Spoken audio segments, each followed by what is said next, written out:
Mesdemoiselles, mesdames et messieurs, bonjour à toutes, bonjour à tous, bienvenue sur le28.tv. Aujourd'hui, nous allons nous intéresser, eh bien ça va arriver de plus en plus à l'élection présidentielle, même si elle n'est pas encore prête d'arriver, encore une dizaine de mois, il va falloir attendre pour cette élection présidentielle.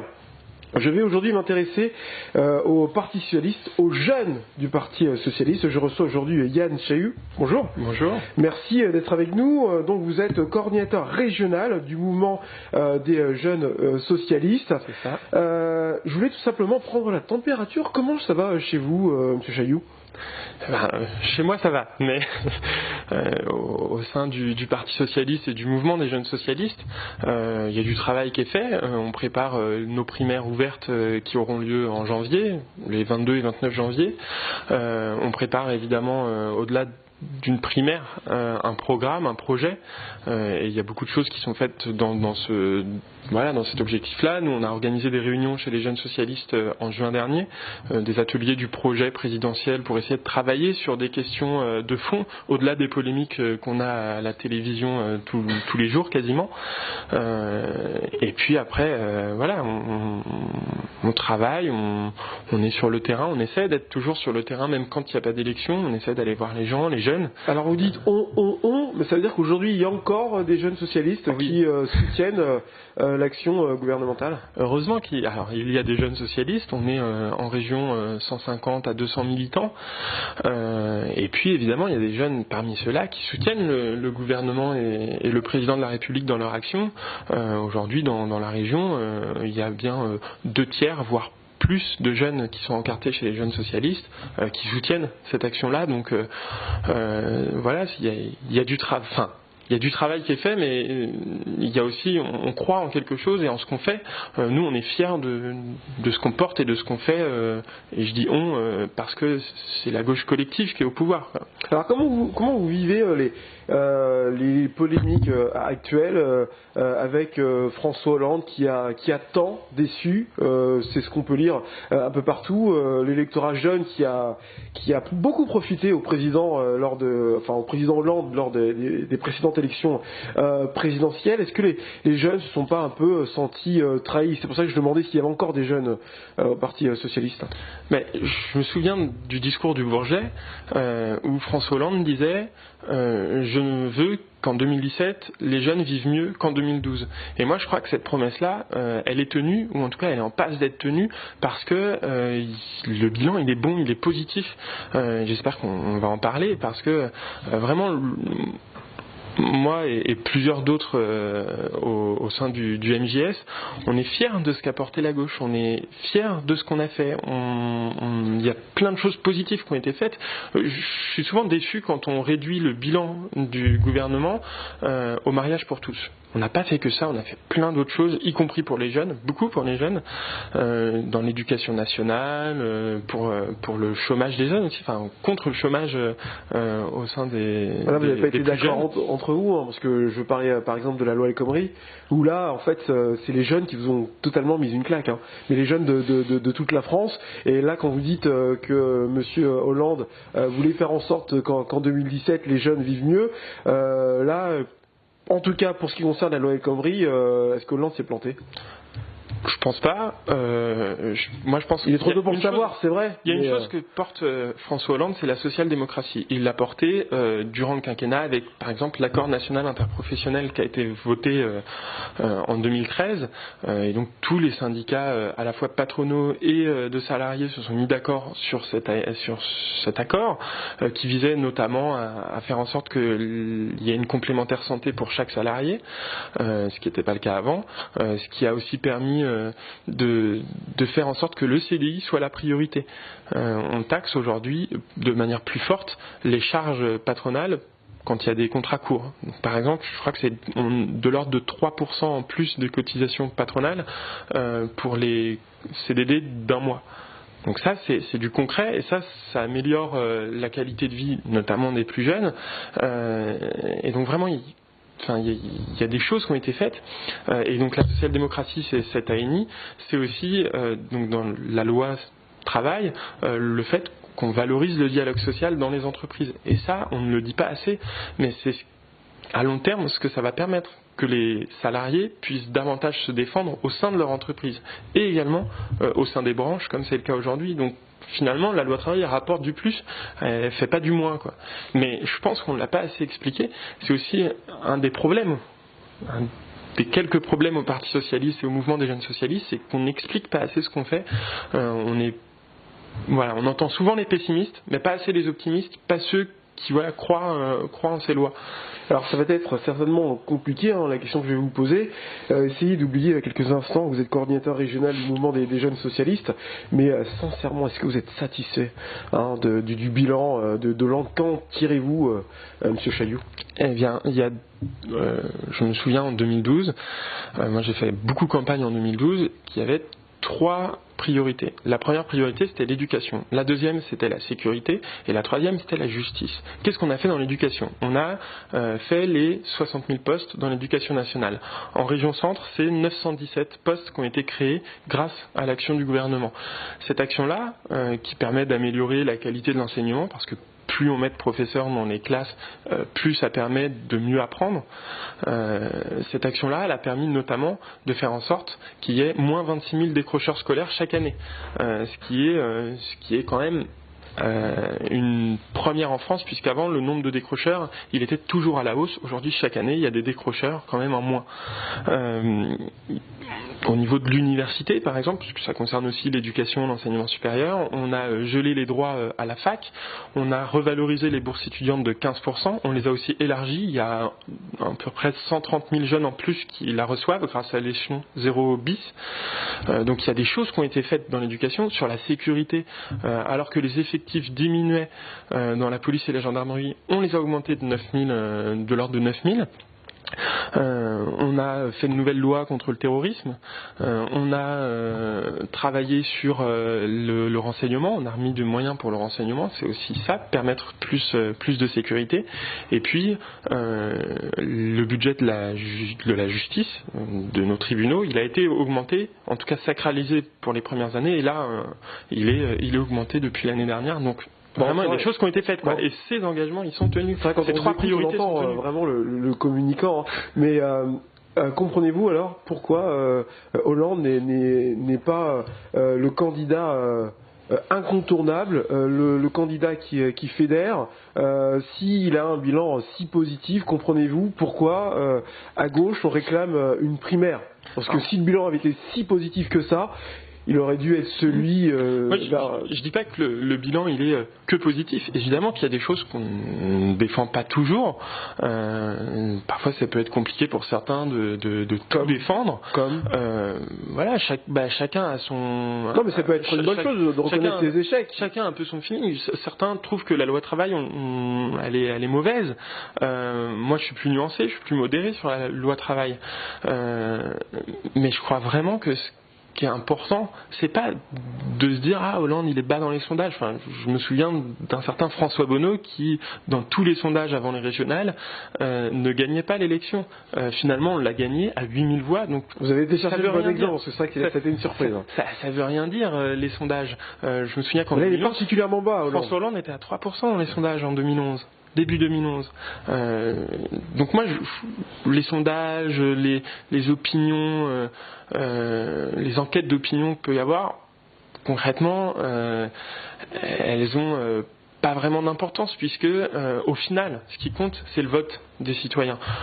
Si on écoutait aujourd'hui les enquêtes d'opinion, on se dirait pas la peine d'organiser d'élection présidentielle. L'élection présidentielle, elle est importante pour ça. Et effectivement, je pense qu'on est dans un système politique et institutionnel qui fait que on ne regarde que ça. On regarde pas le bilan. On le met pas en exergue. On n'essaye pas de voir le fil rouge du bilan. Il y a vraiment plein de choses qui ont été faites. J'étais sur l'éducation, sur plein de choses. On n'a pas parlé d'économie, mais il y a aussi pas mal de choses qui ont été faites sur l'économie. On a des premiers résultats sur le chômage des jeunes, mais on n'arrive pas à le dire. Et je pense que c'est un des problèmes, on n'arrive pas à le dire. Et puis, sur l'élection présidentielle, il y a une course un peu de beauté. J'ai l'impression d'assister à un concours de beauté. Il y a voilà, les candidats qui veulent être les meilleurs, etc. Mais est-ce que vous pouvez le comprendre, ça, les Français qui ont un peu marre de voir les têtes d'affiche auxquelles ils sont habitués maintenant depuis une trentaine d'années. Pour l'élection présidentielle, les candidats vont être les mêmes. Pour ce qui concerne les Républicains, on ne sait pas encore qui aura la candidature officielle du parti, même si Sarkozy semble bien parti. Si c'est pas lui, ce sera certainement Alain Juppé, sans faire de pronostic de ces primaires. Mais est-ce que vous comprenez que les Français ont marre de ces constats d'échec et besoin d'un renouveau, de nouvelles têtes? Est-ce que des personnes comme Hamon, des personnes parce qu'il n'est pas resté longtemps au gouvernement, c'est pour ça que je le mets comme nouvelle tête, est-ce que des personnes comme Macron, voilà, peuvent incarner un renouveau pour les Français, les socialistes, et encore particulièrement les jeunes socialistes, parce que Macron serait le plus jeune président de la République. Moi, je vois une chose, c'est quand vous citez Hamon, Macron, on pourrait en citer d'autres, Najat Vallaud-Belkacem, Axel aussi, Lemaire. Mais elle n'est pas partie pour se présenter. On pourrait citer Matthias Fekl, qui sont aujourd'hui des jeunes qui ont été au gouvernement. Moi, je trouve que François Hollande, il porte pas l'intérêt, il porte pas la motivation de briguer ce... François Hollande a cette qualité d'avoir mis des jeunes au gouvernement et d'avoir fait confiance à des jeunes. Et ça, on l'oublie trop souvent, mais vraiment, il y a eu une espèce de nouveauté. Ces nouvelles têtes, elles ne sont pas émergées comme par magie. Non, c'est parce qu'il y a quelqu'un qui les a mis là, en qui on a eu confiance et qu'on a probablement toujours confiance. Et vraiment, je pense qu'il y a, dans les noms qu'on cite, il y a aussi ça. Il y a cette nouvelle génération qui émerge parce que la gauche elle est au pouvoir. Voilà. Après, on peut comprendre que les gens soient déçus, mais dans votre question, il y a aussi un peu une réponse. Quand on dit les Français en ont marre du négatif, d'un bilan négatif. Mais qui parle de bilan négatif ?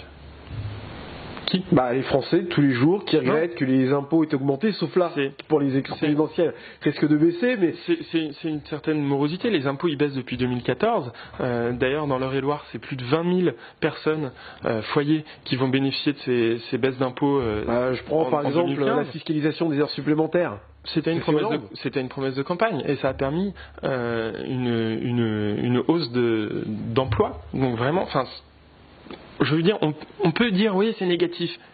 Mais en même temps, on a voté pour ça. C'était une des propositions. Ça en faisait partie, vraiment. C'était écrit. J'ai pas regardé le programme. La refiscalisation des heures supplémentaires, il faut rappeler que qui les avait défiscalisées, c'était Nicolas Sarkozy. Dans son fameux slogan « Travailler plus pour gagner plus ». Finalement, les gens travaillaient plus, mais gagnaient moins. Donc, nous, on a préféré faire en sorte qu'il y ait plus de personnes qui travaillent, qu'on partage le travail, c'est important. Il y a vraiment un travail, une réflexion à avoir sur le travail aujourd'hui en France. Et aujourd'hui, on est dans une situation où on ne peut pas ne pas se partager le travail. Il faut qu'on partage le travail, et donc la refiscalisation des heures supplémentaires, ça allait dans cet objectif-là. Et c'était proposé par François Hollande. Donc je peux comprendre que ça ne plaise pas à tout le monde. Il y a des gens qui ont voté Nicolas Sarkozy parce qu'ils ne voulaient pas qu'on refiscalise. Donc, je veux dire, c'est aussi les Français, normal, il faut l'expliquer. En ayant élu Hollande, s'attendent à avoir une politique sociale, très axée sur le social, peut-être un peu sur le social libéral, mais le social, le pacte de compétitivité, cette histoire d'amour que vous avez eue avec Gattaz, qui vous a promis 1 million d'emplois qu'on attend toujours, ça fait partie des erreurs de Hollande. Cette confiance de redonner de l'argent. Une des erreurs qu'on peut reconnaître, mais que Manuel Valls reconnaît bien volontiers, puisque c'est lui qui a repris la relève ensuite par rapport au CICE, etc. Une des erreurs qu'on a reconnues, c'est que on n'avait pas bien dirigé cet argent. C'est-à-dire qu'on l'avait donné, mais on aurait pu mieux le donner, mieux concentrer les dépenses sur tel type d'activité, tel type de filière. Donc ça, c'est une des erreurs qu'on a reconnues et qu'on est en train de retravailler justement. Mais quand vous écoutez Parisot qui dit la politique de Hollande, mine de rien, elle a permis d'impulser quelque chose de nouveau culturellement. Vous la regrettez ? Je pense que dans le quinquennat, si on avait eu Parisot au lieu de Gattaz, le quinquennat se serait peut-être passé différemment. Après, moi je suis pas au MEDEF, j'ai pas d'entreprise, donc j'imagine qu'il y a une démocratie dans leur mouvement, mais vraiment, je pense qu'il y a des choses qui ont été faites sur l'économie, vraiment. Enfin, on peut dire tout et son contraire, mais oui, on a aidé les entreprises. Oui, on a fait une politique de l'offre, mais on a aussi fait une politique de la demande, avec ces baisses d'impôts, avec la prime d'activité. On n'en parle pas assez, mais la prime d'activité, un bon exemple par rapport aux jeunes. La prime d'activité, c'est la fusion entre le RSA activité, donc le RSA activité aujourd'hui n'existe plus, donc c'est la fusion entre le RSA activité et la prime pour l'emploi. Le RSA activité, avant, il n'y avait que les jeunes de plus de 25 ans qui pouvaient le toucher, comme le RSA socle, qui lui existe toujours. C'est un peu complexe, mais en créant la prime d'activité, on a permis d'ouvrir le RSA activité aux jeunes de moins de 25 ans, donc aux jeunes de 18 à 25. Ce qui est énorme parce qu'aujourd'hui, il y a plein de jeunes qui touchent de l'argent parce qu'ils travaillent, et parce qu'ils travaillent mais pas assez, parce qu'ils ont du mal à boucler les fins de mois. Cette prime d'activité, elle est là pour les aider. Et donc il y a des jeunes évidemment, mais il y en a d'autres qui touchent cette prime d'activité, et ça, on n'en parle pas assez. Et c'est une nouvelle aide qui a été créée, enfin, c'est une fusion de deux aides, mais qui permet plus d'équité, plus de justice, parce que qui peut justifier le fait qu'une aide ne soit pas versée à des jeunes qui travaillent? Moi, je crois qu'il reste. On arrive à la fin. Je voudrais vous poser deux, trois petites questions. Quand Hollande va-t-il se déclarer ou non candidat? Il a dit qu'il se présenterait, enfin qu'il dirait ce qu'il avait. Il a dit qu'il dirait s'il est candidat ou non en décembre. En décembre, est-ce que le coordinateur régional Mouvement des jeunes socialistes souhaite que Hollande soit candidat? Moi, je souhaite que Hollande soit candidat, et je sais qu'on est plusieurs en région à le soutenir, parce que on est fiers du bilan, et parce que Hollande, il a impulsé de nouvelles choses. La social-démocratie, pour moi, c'est à la fois quelque chose qui permet de ne pas abaisser la fonction présidentielle et de favoriser le dialogue. Il a aussi été garant la semaine dernière à Wagram, dans son discours sur la démocratie face au terrorisme, il a été garant de la Constitution, des valeurs de la République, de la laïcité. J'incite vraiment chacun des Français à écouter ce discours qui est vraiment fort, parce qu'on avait rarement eu un président de la République qui était garant de la Constitution comme il l'a été à ce moment-là, qui était garant de la laïcité, et finalement qu'on vive tous ensemble, quelles que soient nos différences, nos religions, notre couleur de peau, nos croyances politiques, notre façon, et ça c'est important aussi de le dire, la façon dont on a eu l'identité française. Alors ça c'est une chose vraiment importante. Pour terminer, pour suivre un petit pronostic, les jeunes socialistes aimeraient voir qui face à Hollande, chez les Républicains par exemple? Un Sarkozy, ce duel qu'on demande tant, peut-être la seule chance de Hollande de repasser s'il se retrouve face à Sarkozy en candidat républicain. Je pense pas, et je crois que les jeunes socialistes n'iront pas voter à la primaire de droite. Donc j'ai pas vraiment de préférence. Je préfère un candidat de gauche qu'un candidat de droite, parce que c'est quand même mes valeurs. Donc non, j'ai pas de préférence. Mais vous pouvez préférer un ennemi. Non. Dans l'éventualité, vous serez dans le deuxième tour. Je pense qu'il ne faut pas être dans ce calcul-là. Il faut vraiment être dans le calcul. On doit défendre notre bilan. Ça tombe bien, Nicolas Sarkozy, puisqu'on le cite, tous les matins à la télévision et à la radio, nous dit qu'il veut supprimer les fonctionnaires. Enfin, je crois que c'est 300 000 fonctionnaires, qui veut faire 100 milliards d'économies, qui veut supprimer l'ISF, qui veut supprimer ci, qui veut supprimer ça. Au bout d'un moment, il faut se poser la question, s'ils veulent tout supprimer, c'est bien qu'il y a des personnes qui les ont créées, ces choses-là, ces politiques-là.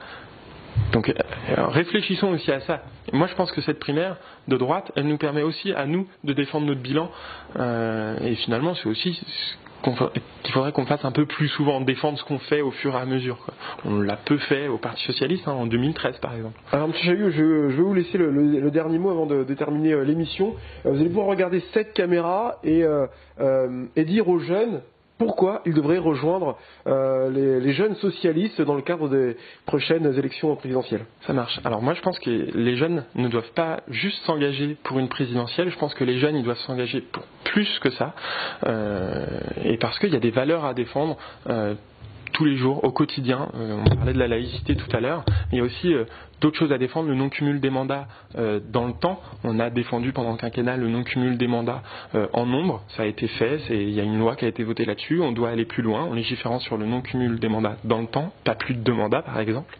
On a des choses à porter sur l'agroécologie, un nouveau modèle écologique et pour l'agriculture, qui est aussi un nouveau modèle économique. On a d'autres choses à défendre, transformer encore l'éducation nationale, même s'il y a plein de choses qui ont été créées, on doit continuer de transformer. Par exemple, chez les jeunes socialistes, on propose l'enseignement sous forme de modules. Et bien voilà, c'est des choses dont on peut débattre chez les jeunes socialistes. Nous, on est ouvert, on est autonome aussi vis-à-vis du PS, c'est-à-dire qu'on vote pour nos représentants et on vote pour ce qu'on a envie de dire et ce qu'on a envie de porter. On lance des débats sans dogmatisme et aussi sans peur, sans crainte. On lance des débats sur la prostitution, sur le cannabis, et puis sur le revenu universel d'existence, par exemple. Enfin, sur la PMA, sur la GPA, il y a vraiment plein de choses dont on débat chez les jeunes socialistes. Donc il faut nous rejoindre pour ça aussi, parce que c'est une ouverture au débat. En tout cas, je vous remercie beaucoup, Yann Chailloux, coordinateur, je le rappelle, régional du mouvement des jeunes socialistes. Merci d'avoir accepté mon invitation. Je profite de cette vidéo pour lancer une nouvelle invitation aux jeunes de Les Républicains. J'ai beaucoup de mal à obtenir quelqu'un. Alors j'aime bien le local, puisque le 28 TV est une web TV locale. Trouver quelqu'un du département ou de la région qui puisse représenter la parole des Les Républicains. Donc si vous regardez cette vidéo, contactez-moi avec grand plaisir, et puis les candidats des autres partis, pourquoi pas, avec grand plaisir, en espérant qu'on arrivera à réaliser un débat des jeunes et la politique dans le cadre des élections présidentielles. Merci de nous avoir suivis. Je vous rappelle que l'actualité de votre département dans la Loire, vous la retrouvez aussi sur notre site internet au www.le28.tv. Encore merci, M. Chailloux. Merci. Au revoir.